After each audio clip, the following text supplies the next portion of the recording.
Welcome to your channel, this is Asif Ali. बच्चों, हमने almost सारे प्रिंसिपल कंप्लीट कर लिए हैं। अब बस आज के लेक्चर में हमारे लास्ट के 2 प्रिंसिपल है, इन्हें भी हम कवर करते हुए चलते हैं और चैप्टर हो जाएगा आज की क्लास में हमारा खत्म।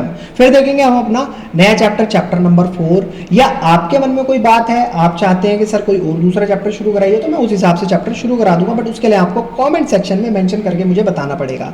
तो आज की क्लास में हम सबसे पहला प्रिंसिपल अपना उठाने वाले हैं, जिसका नाम है रेवेन्यू रिकॉग्निशन।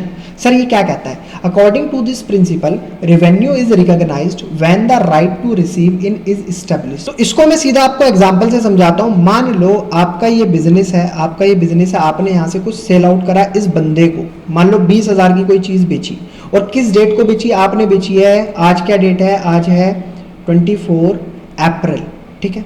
अब इस बंदे ने पैसे जो दिए बिजनेस को, वो दिए 20,000 रुपये पूरे के पूरे नेक्स्ट मंथ 24 मई को।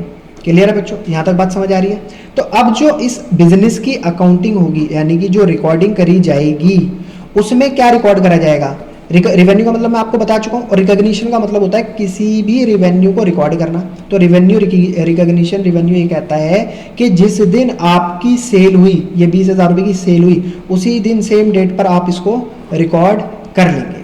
या जिस दिन आपने पेमेंट ली, हालांकि रिकॉर्ड तो वो भी होगा क्योंकि उस दिन कैश या जो भी आपका अमाउंट होगा वो बिजनेस के अंदर आएगा। तो रेवेन्यू रिकॉग्निशन का मतलब आप सिंपल सी बात में समझ सकते हो, जो भी चीज़ आप सेल कर रहे हो उसको जब आप रिसीव करोगे उसका अमाउंट, उसको तभी के तभी आप रिकॉर्ड कर लोगे।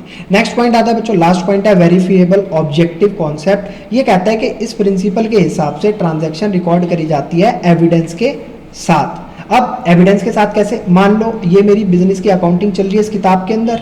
अब जो भी चीज़ मेरी बेची जा रही है तो उसका कहीं ना कहीं बिल बनता होगा। जो भी चीज़ मैं खरीद कर लेकर आ रहा हूँ उसका भी कुछ ना कुछ बिल होता होगा। तो जिन चीज़ों के एविडेंस मेरे पास होंगे, सिर्फ वही चीज़ें मेरी अकाउंटिंग के अंदर रिकॉर्ड करी जाएंगी। अदरवाइज जिन चीज़ों के एविडेंस मेरे पास नहीं होंगे उनको कभी भी यहाँ पर अकाउंटिंग में रिकॉर्ड नहीं करा जाएगा। तो उसी पॉइंट को हम नाम देते हैं वेरीफिएबल ऑब्जेक्टिव कॉन्सेप्ट। काफ़ी इंपॉर्टेंट कॉन्सेप्ट होता है, इससे हम किसी भी चीज़ को वेरीफाई कर सकते हैं। अगर हमने वो काम करा है तो उसका बिल्कुल हमारे पास कोई ना कोई सबूत होगा, अगर वो हमने काम नहीं करा है तो उसका हमारे पास कोई भी सबूत नहीं होगा। तो इस हिसाब से बिल्कुल ट्रांसपेरेंट रहती है हमारी जो अकाउंटिंग होती है। ये जो प्रिंसिपल है इस ट्रांजैक्शन को रिकॉर्ड करता ही एविडेंस के बिहाफ पर है। तो बच्चों, हमने ना 12 के 12 सारे प्रिंसिपल अच्छे से पढ़ लिए। आपको कोई भी प्रिंसिपल ऐसा हो जो नहीं समझ आया हो, आप मुझे बता सकते हो। आप मेरे को कमेंट सेक्शन में मेंशन करके बता सकते हो कि सर हमें ये प्रिंसिपल नहीं समझ आया, मैं उसको दोबारा से एक्सप्लेन कर दूंगा। बाकी हमारा ये वीडियो लेक्चर्स का सिलसिला इसी तरीके से चलता रहेगा। पूरा का पूरा मैं सिलेबस आपका ऐसे ही कंप्लीट कराऊंगा। अगर आप कोई और मोड चाहते हो तो मेरे को आप उसमें भी बता सकते हैं, मैं आपकी पूरी हर तरीके से हेल्प करने के लिए तैयार हूं। तो बच्चों, फिर मिलेंगे हम आपसे अगले नए चैप्टर के साथ। तब तक के लिए धन्यवाद।